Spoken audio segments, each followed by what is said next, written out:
పరలోక మహిమను నీ కొరకే విడిచెను, తన ప్రాణము పెట్టి నిన్ను బ్రతికించెను.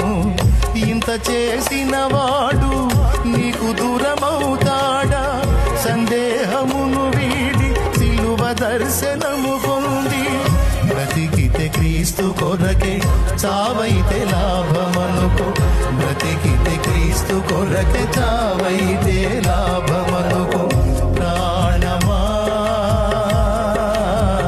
నాలో తొందర పడకుమా, ప్రాణమా నాలో తొందర పడకుమా. ఎందుకింక కన్నీరు, ఎందుకా వేదన, ఎందుకింక కన్నీరు, ఎందుకా వేదన. నీ దుఃఖ దినములన్నీ సమాప్తమైనవని తెలుసుకునే సమా యేసయ్య